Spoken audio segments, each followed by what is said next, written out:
નમસ્કાર વાલા મિત્રો, અમારી યુટ્યુબ ચેનલમાં અમે આપનું હાર્દિક સ્વાગત કરીએ છીએ. મિત્રો, આજના વિડીયોમાં આપણે ગુજરાતના ભૂગોળને લગતા 25 મહત્વના પ્રશ્નો આ વિડીયોમાં જોવાના છીએ. આજના જે ભૂગોળના પ્રશ્નો છે તે આવનારી સ્પર્ધાત્મક પરીક્ષાઓ માટે ખૂબ જ ઉપયોગી સાબિત થઈ શકે તેવા છે. માટે વિડીયોને અંત સુધી જોવાનું ભૂલતા નહીં. જો વિડીયો પસંદ આવે તો વિડીયોને એક લાઇક કરી દેજો. બીજા મિત્રોને પણ આ પ્રશ્ન ઉપયોગી બને તે માટે વિડીયોને શેર કરવાનું ભૂલતા નહીં. અને જે મિત્રોએ હજી સુધી અમારી ચેનલને સબસ્ક્રાઇબ ન કરી હોય તે અમારી ચેનલને આજે જ સબસ્ક્રાઇબ કરી લેજો. ચાલો મિત્રો, આજના વિડીયોની શરૂઆત કરીએ પ્રશ્ન નંબર 1 થી. મિત્રો, ગુજરાતનું રાજ્ય પંખી કયું છે? તો મિત્રો, આ પ્રશ્નનો સાચો જવાબ છે ઓપ્શન સી, સુરખાબ. મિત્રો, સુરખાબ એ ગુજરાતનું રાજ્ય પંખી છે. મિત્રો, સુરખાબને ફ્લેમિંગો તરીકે પણ ઓળખવામાં આવે છે. અને સુરખાબ છે તે કચ્છના મોટા રણ છે, જે કાદવ કીચડવાળો વિસ્તાર છે, ત્યાં કણે સુરખાબ પક્ષી જોવા મળે છે. જેને પ્રશ્ન 2, તરણેતરનો મેળો કયા જિલ્લામાં ભરાય છે? તો મિત્રો, આ પ્રશ્નનો સાચો જવાબ છે ઓપ્શન ડી, સુરેન્દ્રનગર. મિત્રો, તરણેતરનો જે ભાતીગળ મેળો છે, જે મેળાને જોવા માટે દેશ વિદેશથી લોકો આવે છે, તે તરણેતરનો ભાતીગળ મેળો સુરેન્દ્રનગર જિલ્લાના થાન તાલુકામાં આવેલા તરણેતર ગામે ભરાય છે. તેથી તેને તરણેતરના મેળા તરીકે ઓળખવામાં આવે છે. આ તરણેતર મેળામાં ત્રિનેત્રેશ્વર મહાદેવનું મંદિર આવેલું છે. ત્યાં કણે એવું કહેવામાં આવે છે કે જે અર્જુને મહાભારતના સમયે અર્જુને મત્સ્ય વધ કર્યો હતો અને ત્યાં કણે દ્રૌપદી સાથે તેના લગ્ન સ્વયંવર થયું હતું. માટે મિત્રો, આ એક પ્રશ્ન મોસ્ટ આઈએમપી પ્રશ્ન ગણી શકાય. માટે એક ધ્યાનમાં રાખજો મિત્રો. અને તરણેતરનો મેળો મિત્રો, ખાસ બીજું એક યાદ રાખજો કે જે ભરવાડ સમાજના જે લોકો છે તેનો હુડો રાસ જોવા માટે પરંપરાગત ટ્રેડિશનલ કપડાઓ અને એક ટ્રેડિશનલ છત્રીઓ જોવા માટે દેશ વિદેશથી લોકો ત્યાં કણે મેળામાં આવતા હોય છે. તે પણ એક ખાસ ધ્યાનમાં રાખજો. ત્રીજો પ્રશ્ન, કાળો અને ખાવડા પર્વતો કયા જિલ્લામાં આવેલા છે?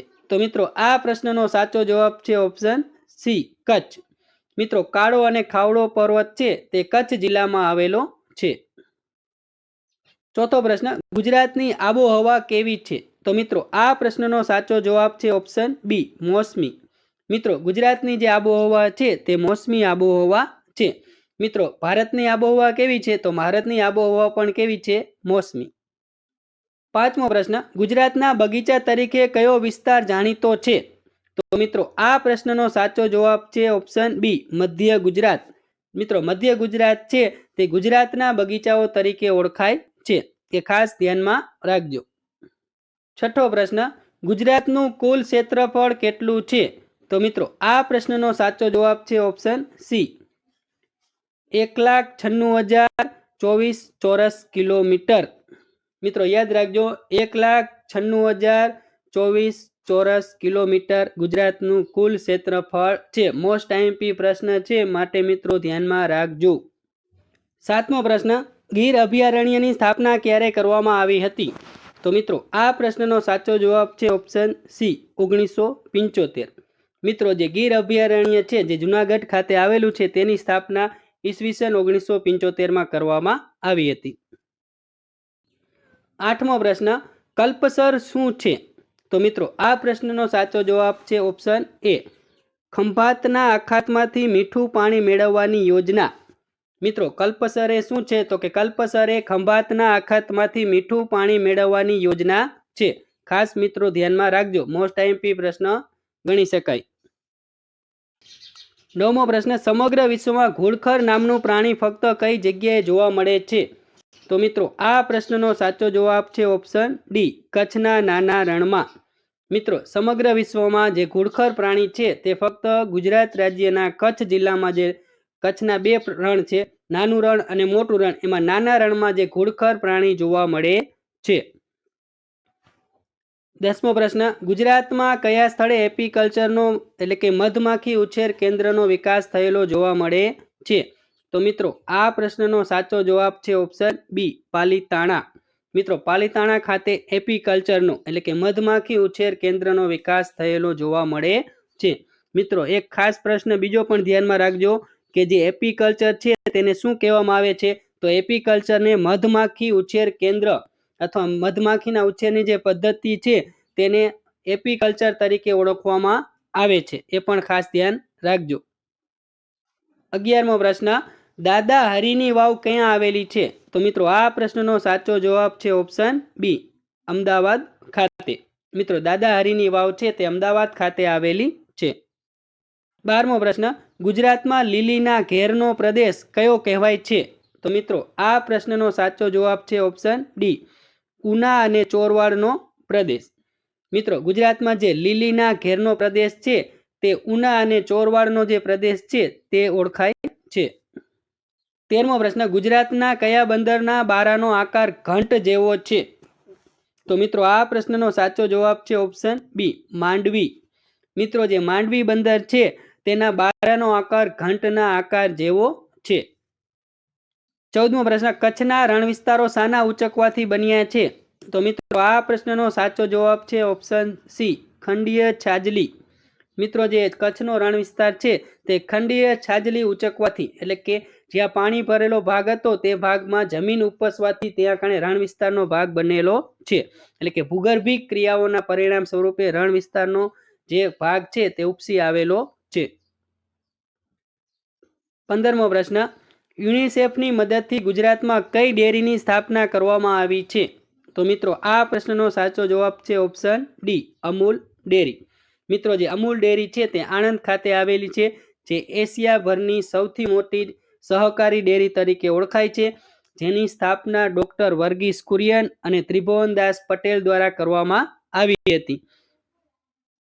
16મો પ્રશ્ન, ગુજરાતમાં સૌથી ઓછા ગામડા કયા જિલ્લામાં આવેલા છે? તો મિત્રો આ પ્રશ્નનો સાચો જવાબ છે ઓપ્શન એ, પોરબંદર. મિત્રો જે પોરબંદર જિલ્લો છે તેમાં સૌથી ઓછા ગામડાઓ આવેલા છે, ખાસ ધ્યાનમાં રાખજો. 17મો પ્રશ્ન, થર પાર્કરની ઓલાદની ગાયોનો ઉછેર કયા જિલ્લામાં થાય છે? તો મિત્રો આ પ્રશ્નનો સાચો જવાબ છે ઓપ્શન સી, કચ્છ. મિત્રો જે કચ્છ જિલ્લો છે ત્યાં કણે થર પાર્કર ગોલાદની ગાયોનો ઉછેર કરવામાં આવે છે. 18મો પ્રશ્ન, પંડિત દીનદયાળ ઉપાધ્યાય ઇન્ડોર સ્ટેડિયમ ક્યાં આવેલું છે? તો મિત્રો આ પ્રશ્નનો સાચો જવાબ છે ઓપ્શન એ, સુરત. મિત્રો જે પંડિત દીનદયાળ ઉપાધ્યાય ઇન્ડોર સ્ટેડિયમ છે તે સુરત ખાતે આવેલું છે. 19મો પ્રશ્ન, ગાંધીનગર જિલ્લાના કયા ગામનો વડ રાજ્ય વિરાસત વૃક્ષોની યાદીમાં સ્થાન પામેલ છે? તો મિત્રો આ પ્રશ્નનો સાચો જવાબ છે ઓપ્શન સી, કંથારપુર. મિત્રો જે ગાંધીનગર જિલ્લાનું કંથારપુર ગામ છે ત્યાં કણે જે વડ આવેલો છે તે વડને રાજ્ય વિરાસત વૃક્ષોની યાદીમાં સ્થાન આપવામાં આવ્યું છે. 20મો પ્રશ્ન, કર્કવૃત ગુજરાતના કયા ડુંગર પરથી પસાર થાય છે? તો મિત્રો આ પ્રશ્નનો સાચો જવાબ છે ઓપ્શન બી, ધીણોધર. મિત્રો જે ધીણોધરનો ડુંગર છે તેના પરથી કર્કવૃત પસાર થાય છે.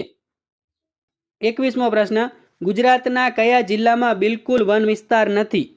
તો મિત્રો આ પ્રશ્નનો સાચો જવાબ છે ઓપ્શન બી, આણંદ. મિત્રો જે ગુજરાતનો આણંદ જિલ્લો છે ત્યાં કણે બિલકુલ વન વિસ્તાર, જંગલ વિસ્તાર આવેલો નથી. 22મો પ્રશ્ન, કયા લોકોનું મંજીરા નૃત્ય જાણીતું છે? તો મિત્રો આ પ્રશ્નનો સાચો જવાબ છે ઓપ્શન બી, નળકાંઠાના પઢારોનું. મિત્રો જે નળકાંઠાના પઢાર જાતિના લોકો છે તેમનું મંજીરા નૃત્ય જાણીતું છે. 23મો પ્રશ્ન, સોનાના પાણી ચડાવેલા ઘરેણા માટે કયું સ્થળ જાણીતું છે? તો મિત્રો આ પ્રશ્નનો સાચો જવાબ છે ઓપ્શન ડી, બગસરા. મિત્રો જે બગસરા છે તે સોનાના પાણી ચડાવેલા ઘરેણાઓ માટે જાણીતું છે. 24મો પ્રશ્ન, કયો જિલ્લો લાંબો દરિયા કિનારો ધરાવે છે? તો મિત્રો આ પ્રશ્નનો સાચો જવાબ છે ઓપ્શન સી, કચ્છ. મિત્રો ગુજરાતનો જે કચ્છ જિલ્લો છે તે સૌથી વધુ લાંબો દરિયા કિનારો ધરાવે છે. મિત્રો 25મો પ્રશ્ન, નેશનલ ફાયર એકેડમી ક્યાં આવેલી છે? તો મિત્રો આ પ્રશ્નનો સાચો જવાબ છે ઓપ્શન બી, વડોદરા.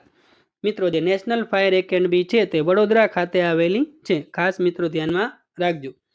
મિત્રો વિડીયો તમને પસંદ આવ્યો હોય તો વિડીયોને એક લાઇક કરી દેજો. બીજા મિત્રોને પણ આ પ્રશ્નો ઉપયોગી બને તે માટે વિડીયોને શેર કરવાનું ભૂલતા નહીં.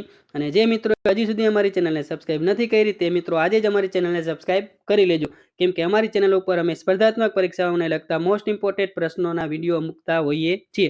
જે વિડીયો જોવા માટે આજે જ અમારી ચેનલને સબસ્ક્રાઇબ કરી લેજો અને સાથે બેલ આઇકન દબાવવાનું ભૂલતા નહીં, જેથી કરીને અમારો આવનારો વિડીયો અમે તમારા સુધી સૌથી પહેલા પહોંચાડી શકીએ. ચાલો મિત્રો, ફરી મળીશું એક નવા જ માહિતીસભર વિડીયો સાથે. ત્યાં સુધી રજા લઈએ. જય હિન્દ. અસ્તુ.